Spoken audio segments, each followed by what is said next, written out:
So, you've decided to purchase your first home. Congratulations on taking this important financial step towards building your net worth. Many new buyers express that they just don't have any clue as to what to expect from the buying process. I will outline an example of many of the typical steps taken by a new buyer. Keep in mind that experiences vary widely, but this will give you a start.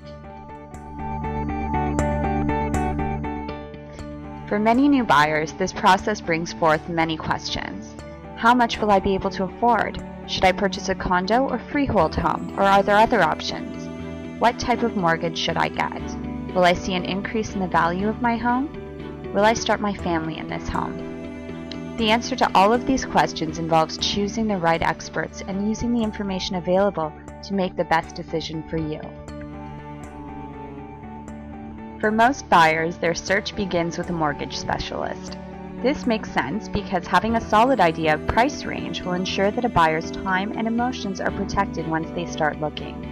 Nobody wants to find their perfect house only to realize they can't afford it.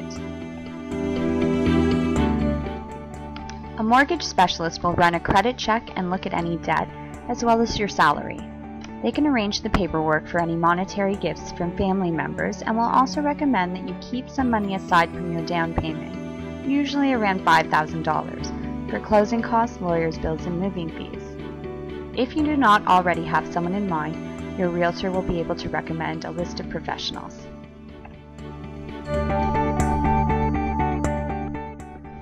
Now it's time to start thinking about your current lifestyle and how it affects what you're looking for in a new home. Do you like to be close to the action and enjoy the vibrant nightlife of the city? A downtown loft may be a better fit than a townhouse in the suburbs. Do you already have a young family? School districts and proximity to parks and community centers may be on your list. Do you drive? If not, TTC access may be a must for you. Write down a list of needs versus wants and consider it for a few days.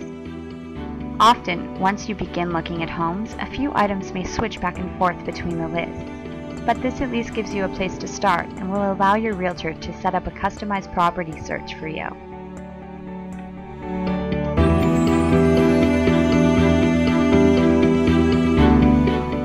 When you meet with your realtor, make sure to give them as much accurate information as possible.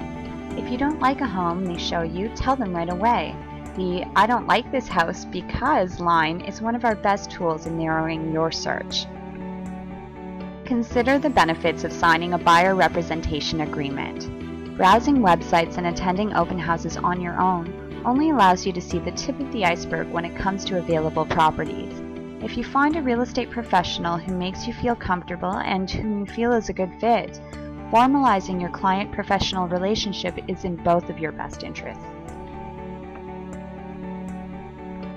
Ask your realtor as many questions as you can. After all, this is your biggest investment. Feel free to ask about commission structure, how much time they'll set aside for you, and how they can be of value to you when it's time to make an offer and afterwards. A good realtor will be happy to elaborate on their services. Eventually, you will find a property that meets most of your criteria and feels like it could be your next home.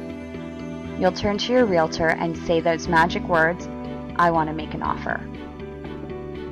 From here, your real estate professional will guide you through conditional clauses like financing and home inspection, and explain any extra clauses that might be unique to this property. Based on your budget, a comparative market analysis of the home, and advice from your realtor, you will decide on an amount to offer.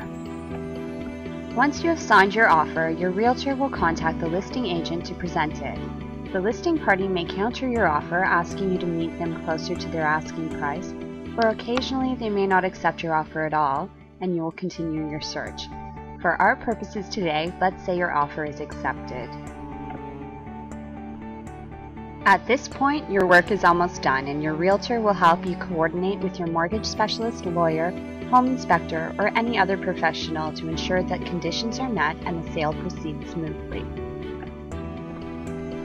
You may expect a visit with your lawyer closer to closing day to settle closing costs and review any documents, but other than that, most buyers find their biggest concern is packing and perhaps choosing some new furniture to fill their new home.